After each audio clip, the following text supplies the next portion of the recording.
For an alternating lateral squat using a dumbbell, you're gonna hold the dumbbell in between both hands. So you can either hold it this way on the handle or you can hold it by both heads. You're gonna have your feet already spread out fairly wide. So you wanna think at least 2 shoulder widths wide. That way you can easily get down into a squat position.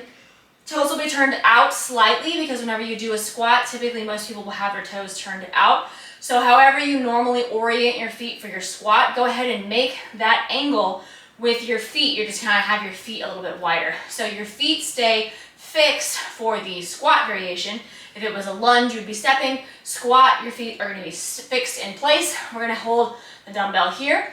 You're going to move your weight to the side, and rather than just jutting the knee forward, you're going to simultaneously bend at the hips, okay? So we're actually squatting down onto that leg by bending the knee and the hips at the same time. So you get approximately the same amount of knee bend. But we're gonna alternate sides, so you do the same thing to the opposite side. So you can pretty much do this where you don't have a ton of lift in the chest. Once you get down, you can kind of stay in that hip bent position. It does help a little bit with the position of your hips, rather than having to come all the way up on each repetition.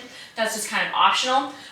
But just make sure that your hips are going backwards, that you're not trying to jut your knees out over your toes and doing some weird, like only knee bend type of squat. It's gonna put a lot more pressure on the knees, okay? So as this gets easier, go up in the amount of weight that you're using, but just remember that this is gonna be firing up the quads and the adductors. So you're gonna want to start off a little bit light until you get used to the exercise.